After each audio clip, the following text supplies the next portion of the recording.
It is no longer news that the recent flooding across Nigeria increased to an alarming rate the number of internally displaced persons, IDPs, in the country before now were mostly found in areas characterized by insecurity. In a bid to give this group of persons a sense of belonging and the feeling that they are not alone in their present predicament, the Nigerian government declared today National Day for Internally Displaced Persons. As a matter of fact, the move is to also make them understand that government and the people of Nigeria still have their interest at heart as citizens of the country. Now, what were the activities that characterized the day, or how was the day celebrated? Do we have an accurate data of IDPs in Nigeria? What has the government done or is still doing to make life easier for internally displaced persons, especially now that the number increased as a result of the flood? Now, what are plans of government going forward? These are some of the questions that our guests shall be providing answers to in the course of the program. This is Nigeria Today, and our focus for discussion is on the day for the internally displaced persons. I am Lydia Odije-Ochi. Welcome to the program.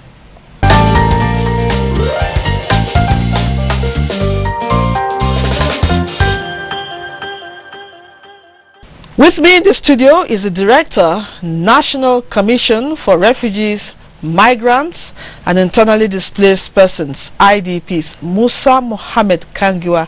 Glad to have you on the program, and thank you for coming. Having me. We appreciate you.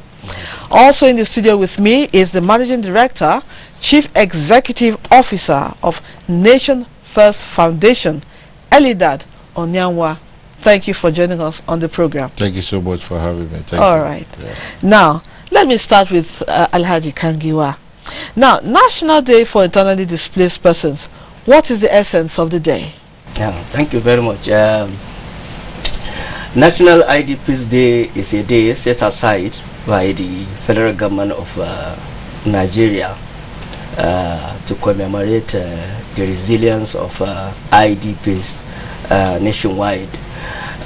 Considering the fact that the issue of IDP is one too many in Nigeria, and hardly any family can dissociate itself with one particular IDP establishment or the other across the country. Now, for the federal government of Nigeria to make this group of vulnerable people realize that their position and their status is paramount in its affairs, the day was set aside and marked as National IDPs Day today.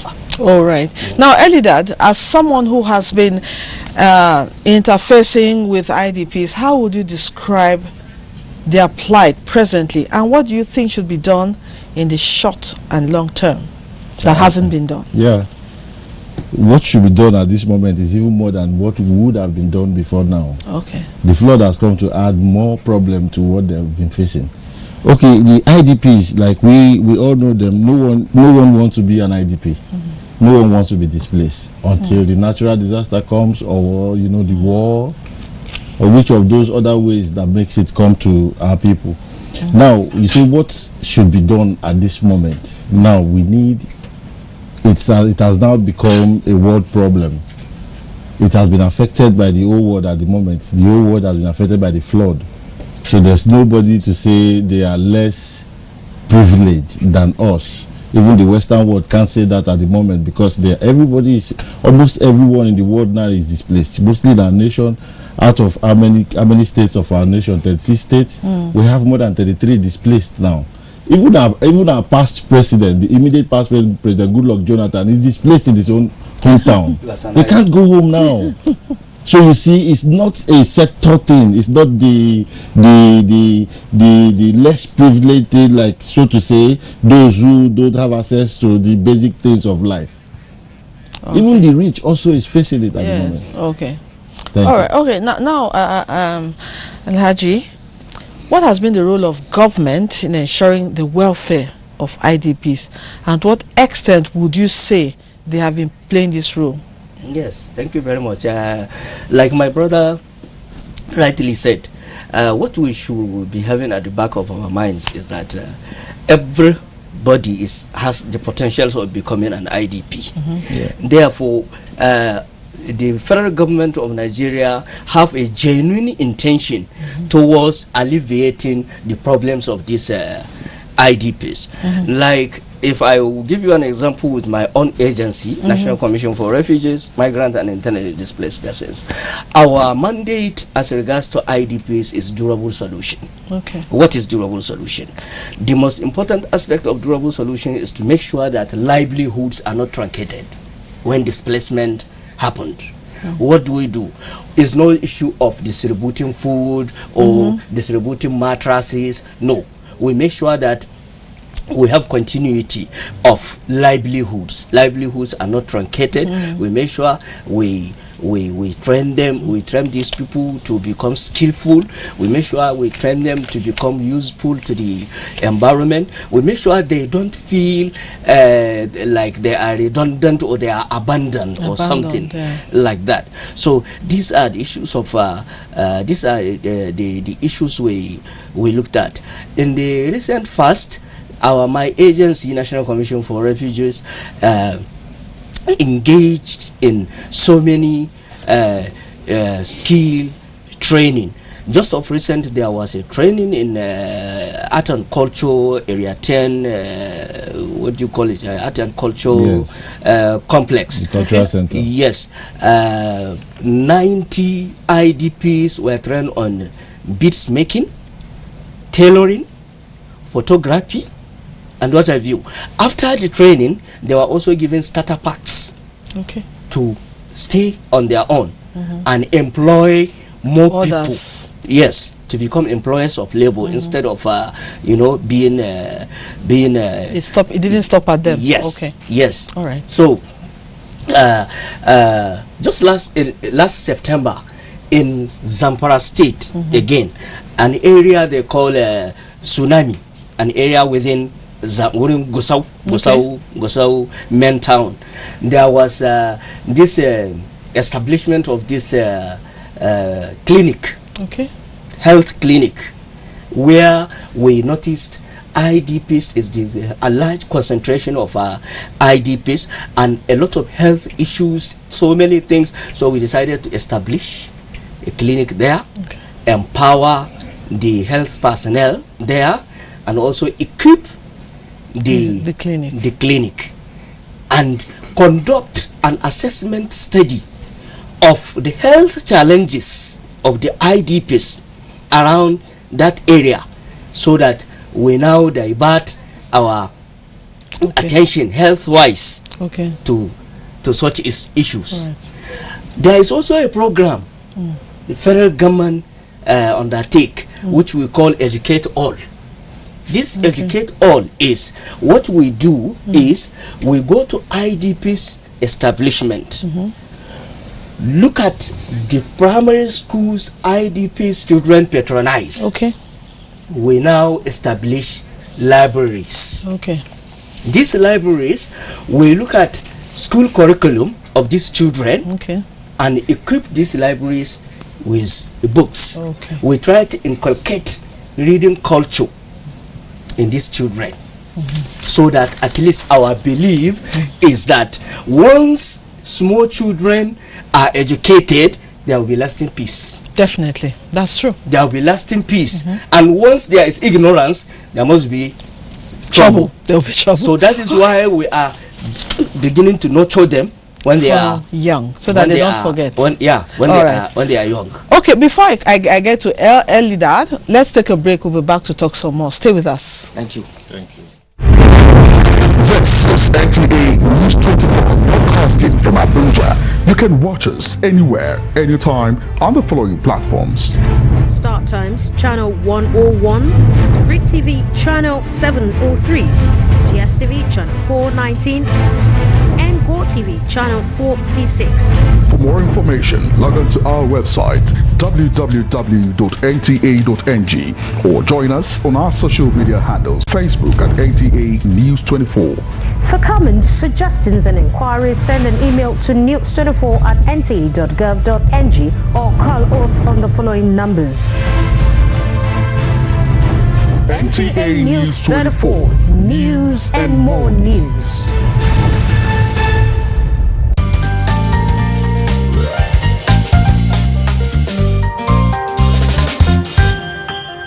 Welcome back. You're still watching Nigeria Today, and our focus today is on the National Day for Internally Displaced Persons.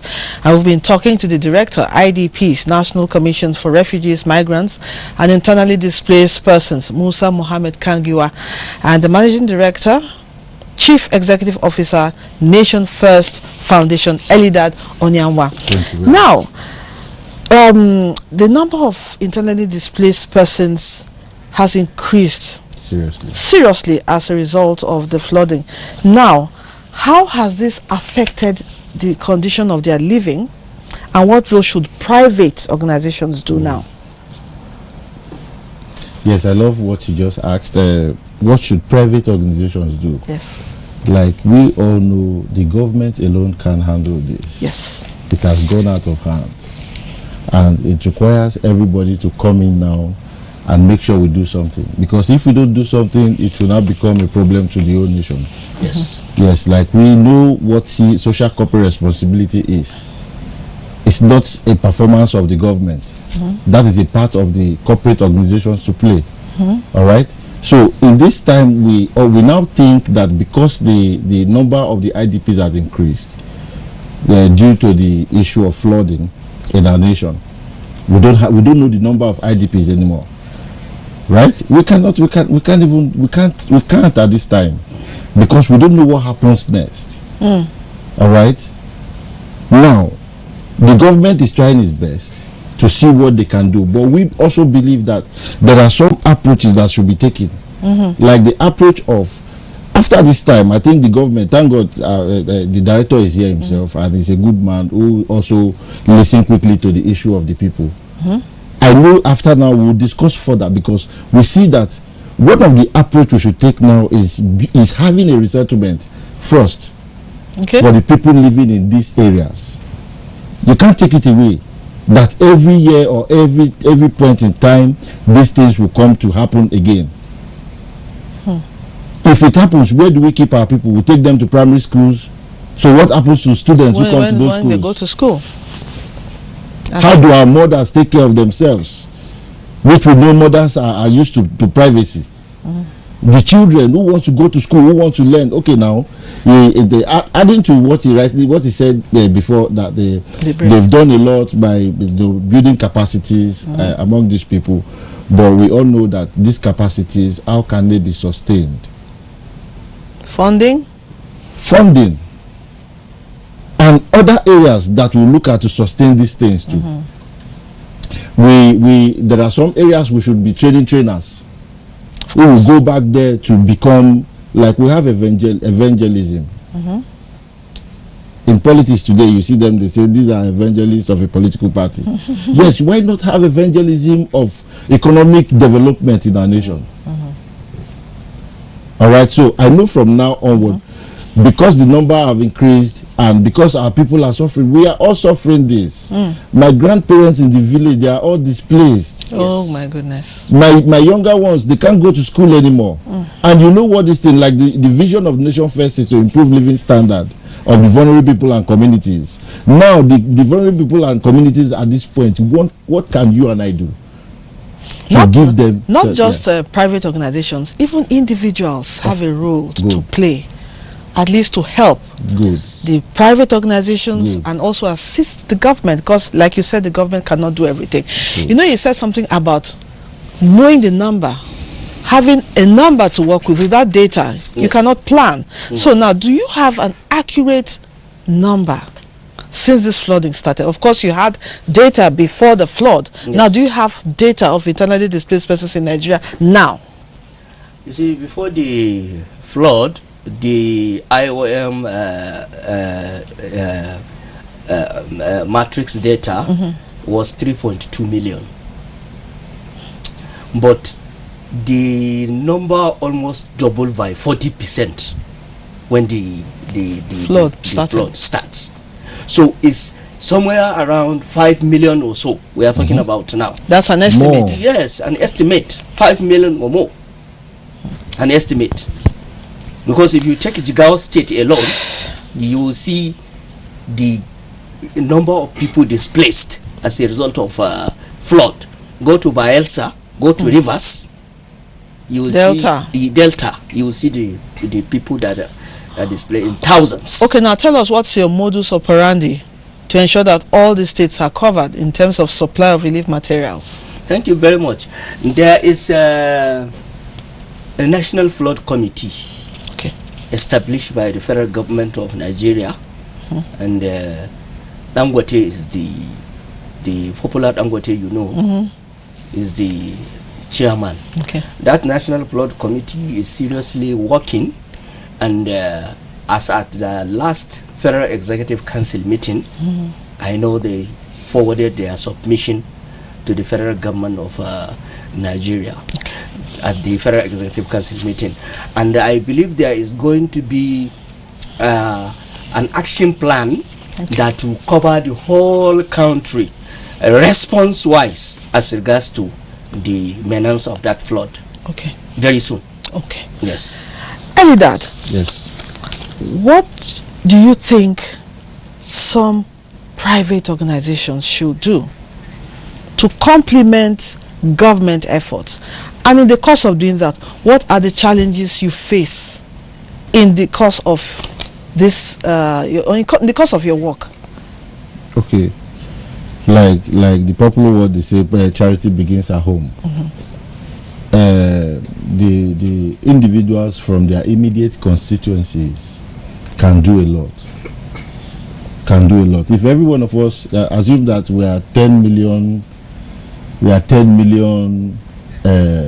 privileged persons, and we take over one person that is less privileged to affect their lives positively, we automatically become 20 million, right? Yes.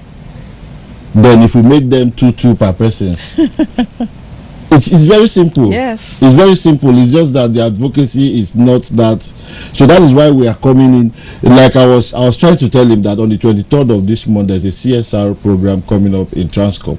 In partnership with AMAC. AMAC is a pilot local government. You all know it's the #1 local government in Nigeria. So we're working seriously with AMAC to see how CSR is improved in Nigeria. If CSR is improved in Nigeria, all these issues we are talking about with private sectors, with individuals, they can easily handle it.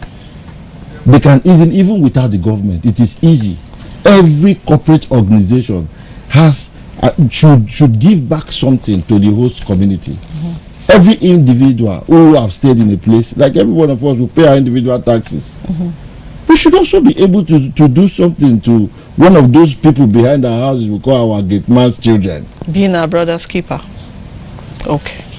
Thank you. All right, now, Alhaji, now how would you assess the relationship between federal and state government as well as local governments as far as the welfare of internally displaced persons is concerned? The relationship between the tiers of government in the country is cordial, very, very cordial. Let me give you an example with Northeast, for instance. I believe you are aware that we have a Northeast Development Commission. This Northeast Development Commission is a federal government agency established just to put things in order in the Northeast sub-region where the insurgency crisis took place. The Northeast Development Commission is working in tandem with all the state government, all the state governors in the Northeast, and they have quite a number of things in common that borders on the humanitarian humanitarian issues. Now at the federal level, again, what we do is the Federal Ministry of Humanitarian Affairs and Disaster Management, we have direct contact with the State Ministry of Humanitarian Affairs again, and they also have state emergency management agencies at states. We also have information sharing and data sharing mechanism with all these agencies. Therefore, there is a complete transformation of information from federal government to state government, and the responses are always coordinated. Okay. Now we know that times are hard, resources are scarce, even finance or funding could be an issue, especially for NGOs. Now, how do you surmount this challenge of funding, especially when it has to do with grants? How do you surmount this in the course of your work? Okay, like you rightly said, resources are very little at this time. Yes. You see, if you ask us, how are you now doing this? How is it coming to? How are you doing it? That is when you know Nigerians, they still love themselves. Nigerians, we love ourselves, because you see, there are some instances where they will call you for an emergency, a breakout of cholera, maybe in one of these IDPs, and you have to respond immediately. Okay. At that time, it's not a time to start seeking for grants. Yes.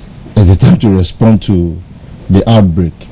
Then immediately, what are the mechanisms? We say, okay, let's make a post. What do we do? Creativity now comes in at that point.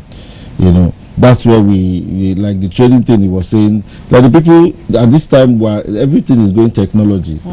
You know, everything is going technology. Like the okay. At that instance, we'll now say, okay, let's make a post of what's going on. Maybe we'll quickly go to the site. We'll take the little we have immediately. We'll take a shot of what's happening. We'll post on our platforms. And people will just start putting on calls. Where's that happening? Please, can I assist? You see Nigerians coming up immediately. Okay. So these are some of the ways we have also been able to meet up with our people, apart from the also organizations who have also, like the Federal Ministry of Health, also in the health sector. Like he was saying, there's nothing you can do. You cannot face the health sector and leave out the educational sector. Yes. Because there's nothing you can teach a sick man. It's true. He's thinking about his health. And you cannot even leave out the area of the feeding. Because an hungry man is already hungry. You see. So we must do all of this together to have a tangible result. All right. Well, I think the long and short of it is, like you said, we should all, every Nigerian should look out for the next person, especially in these difficult times. Yes. I want to thank you. I want to thank you for coming on Nigeria today. I want to appreciate you, the Director, IDPs, National Commission for Refugees, Migrants and Internally Displaced Persons, Musa Mohammed Kangiwa. Thank you for your contributions. Thank you very much. We appreciate you. And also the Managing Director, Chief Executive Officer of Nation First Foundation, Elidad Onyanwa. We appreciate your presence. Thank you very much. Thank you so much. Thank you. And to you, our viewer, we appreciate you for being a part of this program always. The program airs weekdays 7:30 in the evenings, and you can also watch this episode and other ones at www.youtube.com/NTA News 24 Hub. Thank you for watching once again. I am Lydia Odijochi. We appreciate you always. See you next week. Goodbye.